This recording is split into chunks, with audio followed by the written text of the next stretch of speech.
Under the bright lights of the Charlotte Motor Speedway, the air was filled with the scent of gasoline, sweat, and something strange. Something that didn't feel right. I should have sensed it. I should have known. But my attention was fixed on the track, on the excitement, and on that one perfect line that could win the race. I was in the lead, just ahead of Stevens, with tires screeching around every turn. Then, without warning, it happened. The steering wheel locked. My right tire burst with a sound like a gunshot, sending me spinning out of control. The car swerved to the left, metal screeching as I crashed into the wall. Everything became a blur. Smoke, flames, and the roar of the crowd turning into a single gasp. Then silence. I regained consciousness as medics pulled me from the wreck. Their faces were tight with urgency. My suit was burned, my arm was aching, but my eyes were locked on the giant screen replaying the crash over and over. In the pit, Mark Stevens stood still, helmet off, a small smile on his face that made my stomach turn. 2 days later I was removed from the team. A liability, they said. No longer dependable. My sponsors pulled out. Social media turned against me. I was no longer the golden boy. I had become a headline, a forgotten name. I watched the footage repeatedly until my eyes hurt. The tire hadn't just failed, it was slashed. Clean, deliberate, and done by someone who knew how to hide it. Or so they thought. But I knew. It was Mark. That man had everything to gain. He always resented my rise, my speed, my name in the spotlight. And now he had it all. I confronted him in the paddock the following weekend. No cameras, no crowd. Just the stench of hot rubber and oil. He didn't deny it. He looked straight into my eyes and said, "Welcome to the real race, Brooks." I punched him. My knuckles split open. His head snapped back and he laughed. Blood in his teeth. That smug smile still there. "You're done," he said. "Stay down." But I don't stay down. I watched my career collapse from the sidelines. The invitations stopped coming. The phone calls ended. All I had left was anger, and the memory of the engine that once roared beneath me.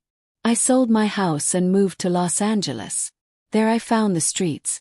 At night, the city turns into another racetrack, one with no rules and no mercy. Out there in the darkness, I began to remember who I was. Ryan Brooks, racer, fighter, and now a ghost Mark would regret crossing. I started with an old 1998 Skyline I bought from a garage in Compton for $6,000 cash. No license plate. No paperwork. She was loud, beat up, and smelled like burnt oil. Perfect. I tore her apart with my bare hands and borrowed tools. Rebuilt her with parts from junkyards and favors owed. I spent nights under the frame, fingers bleeding, heart ticking like a stopwatch. I didn't need comfort. I needed speed. Revenge doesn't ride in leather seats. The underground racing scene in LA isn't like NASCAR. There's no fame, just danger. Fast and gritty. I showed up at midnight races in alleys and warehouse districts where money and pride changed hands faster than tires could spin. On my first race they mocked me. "Hey NASCAR boy, you lost." But I beat them all. Left them in smoke. That shut them up. After a month of this I called Nick. He was still in Vegas, running a shop for high-end cars. He answered on the first ring. "Ryan. Holy, you're alive." "Barely," I said. "I need your help. I'm building something." He didn't hesitate. "I'll be there Friday." Next was Jamie. She had been a hacker back in college, now off the grid after a run-in with the FBI. I found her through a secure online forum. "Ryan Brooks. You're either crazy or desperate." "Both," I replied. She smiled on the grainy video call. "I'm in." Travis was the last. Once a street racing legend, now a sober Uber driver. He said no at first. "I left that life, man. You should too." "You owe me," I said calmly. He sighed. "Where and when?" We met in a dimly lit garage near Venice Beach. For people with scars and pasts. Nick tuning engines. Jamie hacking into street racing networks. Travis planning getaway routes. I drove. One night Jamie pulled me aside.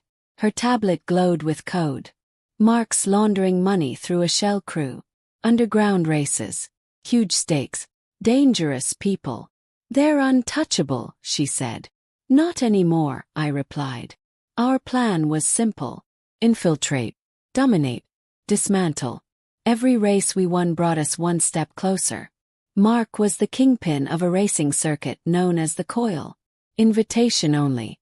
$1 million bets handled by criminals and ghosts. You don't just enter the Coil, you earn your place. So I did. By the third week they all knew my name. Brooks is back, they whispered. The ghost of NASCAR haunting the streets. I wasn't chasing fame anymore. I was building a storm. One turn, one race, one rival at a time. Mark didn't see me coming. But he would. We got our shot at the Coil on a Tuesday. The invite came through a coded message on Jamie's burner phone. A skull emoji, GPS coordinates, and the words, "Prove it." Travis read it over my shoulder and muttered, "It's real now." The location was an abandoned industrial park on the edge of East LA. Hidden behind rusted fences and fake "no trespassing" signs. Hundreds of people packed the lot. Mechanics, gamblers, racers with cold eyes and gold chains. Drone cameras hovered above like vultures. This wasn't just a race. It was a coliseum. Mark was already there. I saw him before he noticed me, leaning against a matte black GTR, wearing a designer jacket, surrounded by fans like he was a king. But his eyes shifted the moment he saw me. I didn't flinch. I walked past him in silence, my crew behind me like shadows. Nick handed me my helmet. "You sure about this?" "No," I said, strapping it on. "But I'm ready." The course was a 5-mile loop through the industrial park. Tight corners, jumps, and dangerous obstacles. Oil slicks, burning barrels. Even a broken semi-truck blocking part of the track. No rules. No laps. First across the line wins. Mark and I lined up side by side. His smirk had faded. He looked at me like he'd seen a ghost. I revved my engine. My car, built from scrap and fury, growled like it was hungry. "Try not to cry this time," he said through his window. I didn't respond. The flag dropped. We launched like rockets. Screams, lights, concrete speeding past. I hit the first turn hard, letting the rear slide, engine screaming. Mark was right behind me, tapping my bumper like he wanted to dance. I swerved, dodged a fire barrel, hit a ramp made of crates. Halfway through, Jamie's voice crackled in my earpiece. "He's using rigged nitrous, double capacity. It's illegal." "I figured," I grunted, swerving inches from a wall. "Let him burn it early." He did. At the third mile, Mark's GTR shot forward like a missile. He vanished ahead and the crowd cheered. For a moment it felt like Charlotte all over again. Like I was losing. Again. But I held steady. Let the track come to me. Then came the final turn, the one with a hidden oil patch. Mark didn't see it. I did. I downshifted and drifted through with precision. Mark spun out hard. His car slammed sideways, sparks flying, the back end hitting a steel beam. I shot past him. Great. Clean. When I crossed the finish line, everything went silent. Then the crowd exploded with cheers, but I didn't hear them. I looked in my rearview mirror and saw Mark crawl out of the wreck. He held his ribs, staring at me. He knew. It was over. But not finished. The police were already circling when the crowd began to scatter. Jamie's hack had set off more alarms than she intended. Federal systems. Sirens echoed off steel as racers sped away like animals being hunted. But we didn't run. We didn't need to. Jamie had downloaded everything onto a flash drive. Illegal car modifications, shady bank transfers, fixed races, surveillance videos, audio from tapped calls, GPS logs. Enough to bring down Mark and half of the Coil. She handed the drive to me silently. It felt heavier than it looked. I walked toward Mark. He was slumped against his destroyed GTR, blood on his temple. His eyes followed me, but he didn't move. "You did this," he whispered. "No," I said. "You did." I dropped the flash drive in front of him like the final gear in a machine. That's your finish line. He looked at it, then at me. No smirk. No insults. Just defeat. Travis pulled up in our truck. Nick was already loading the gear. Jamie was wiping her laptop, calm as always. I climbed into the passenger seat, shut the door and didn't look back. We disappeared into the city as the sirens closed in. Ella passed by the windows in flickers of neon and shadow. I thought of Charlotte. Of my name dragged through headlines. Of the fire, the crash, the laughter.